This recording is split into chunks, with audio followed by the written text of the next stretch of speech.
The star of the WNBA draft was Michaela Onyenwere's grandma. Get him, Grandma! I appreciate how you raised me and all the extra love that you gave me. Represent, represent.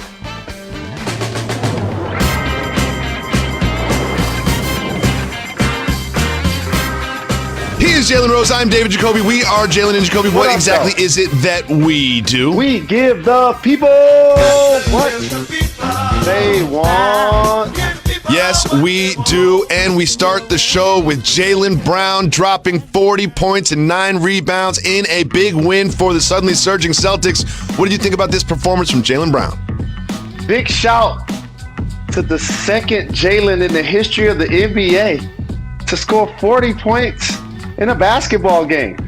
Now, when you rewind this tape 25 years from now, that's not going to sound so significant, but it is today. And how about on 85% shooting?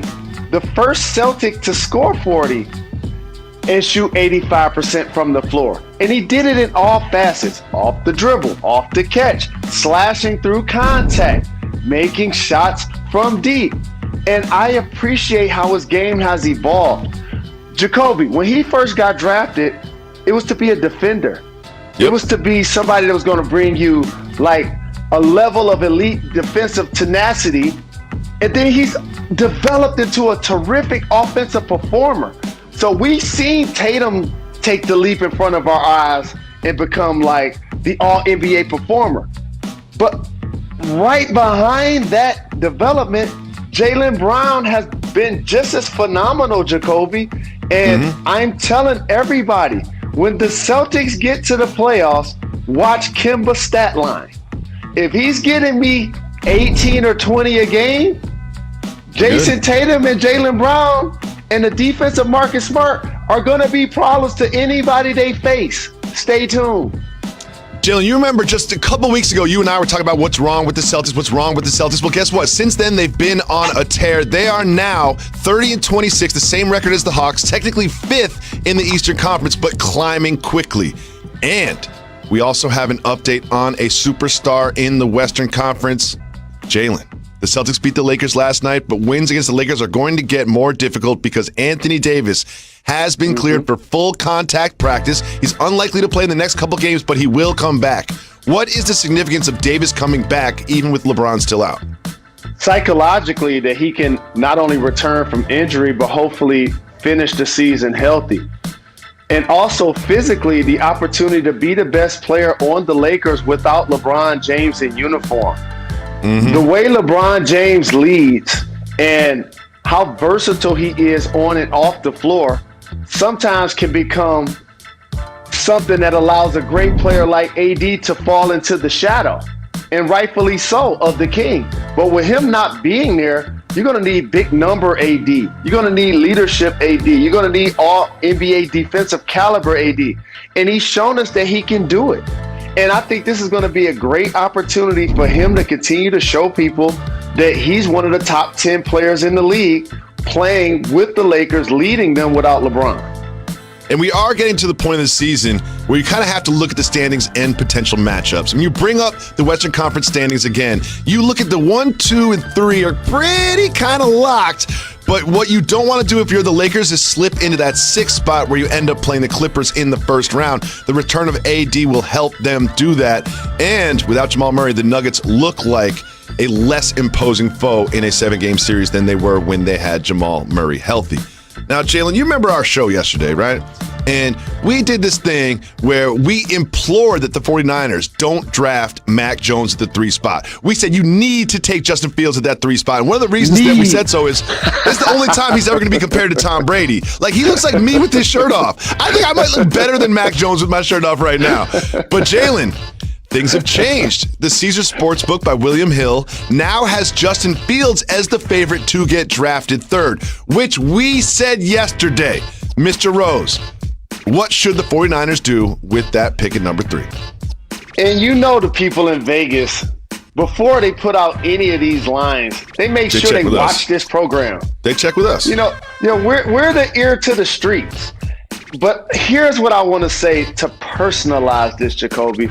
Okay. The rest of the world understands that Justin Fields is an amazing prospect and he has the potential to be a great player in the NFL. But come a little closer. I want to tell y'all a secret. I went to Michigan. He went to Ohio State. And you know what I got a chance to see up close and personal? Unfortunately, him be dominant. Him be great. Like, when he has a clean pocket, like, he's virtually going to connect almost every time with the receiver. Like, almost every time, like a video game. Like, every single time. And so, if you're the 49ers and you got that defensive front four, and you know that you're going to be stout on that side of the football, if you could get a guy like this that can deliver the football quickly in the pocket, look up and down, say, I'll take her. I'll take Do him. it, 49ers. 49ers, do it. 49ers, pick Justin Fields with the number 3 pick. Don't pick Mac Jones. That will be a mistake. You should never pick a quarterback who looks like David Jacoby with his shirt off. Just don't overthink the room. Just don't pick a quarterback that doesn't look like he's done a sit-up in 10 years. That's all. Don't overthink the room.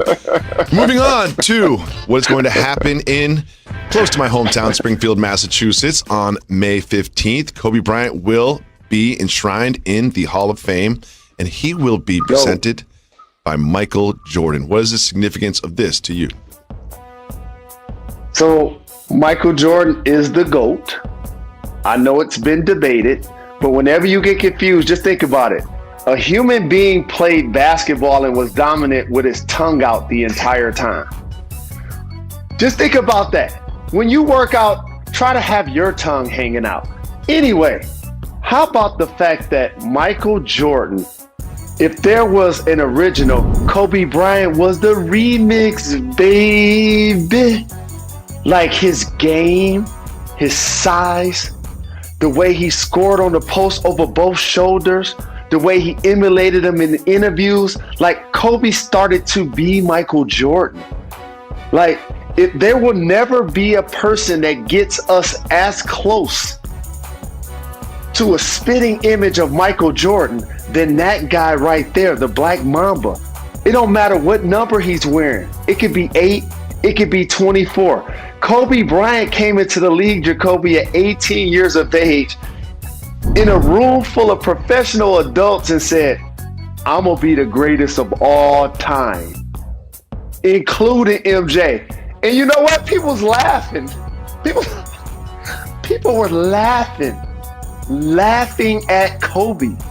And he probably didn't get to MJ status, and rest in peace, Black Mamba. I love you very much and we miss you. But he got close, Jacoby. He got close. And to see Michael Jordan, to be there to present him, it's going to mean everything for basketball. But it makes me a little sad. Makes me a little sad. Why? Why's it make you sad?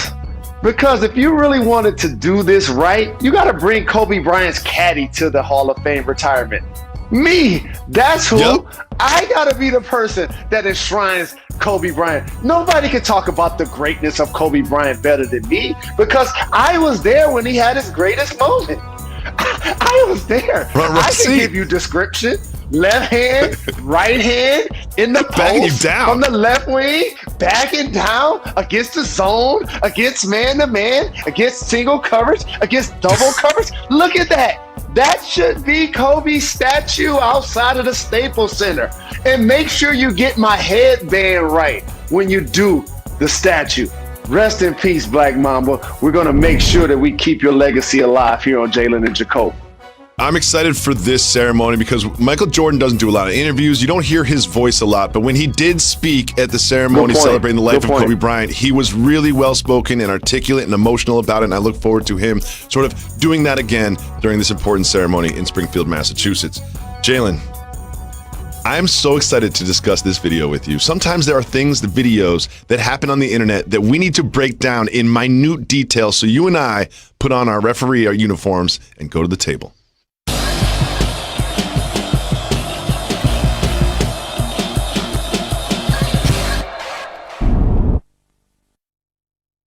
Carolina is just trying to leave their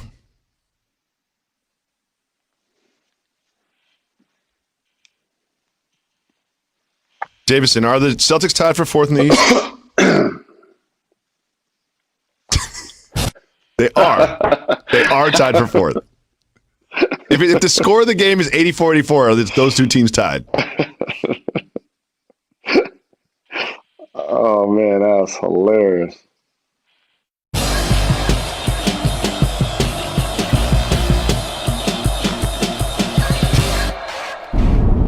Jalen, a family in North Carolina is just trying to leave their home and get into their vehicle in the driveway. And then Bobcat happens.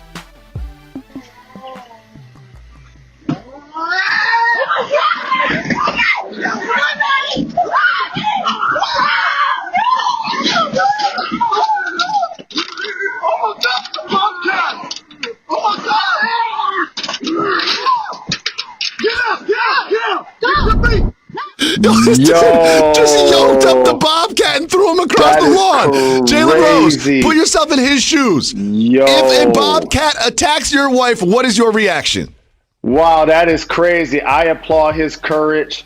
Hopefully my reaction is exactly like his and not one of fear. For those that say it's cruelty, he did not seek the Bobcat. The Bobcat attacked his wife and he was defending her. The Bobcat was later shot by authorities and taken for testing. But Jacoby, how would you respond? I want to know. I'm gone. I hope my wife's surprised. I hope she survives. I really hope she does. But I'm gone. I will check in with her later. But I won't even be in the camera frame. I'll be way down that street running as fast as I can without even looking back. That Bobcat was aggressive. It was like, rawr! You heard that? I'm out of there. No chance. This guy doesn't just help his wife. He grabs the Bobcat, throws the Bobcat across the lawn. Man, but what's crazy is I'm gone. Jacoby, but at the beginning of the video, if you look to the lady, it looks like she's holding a cage. Out of curiosity, I wonder, like, what was in the cage?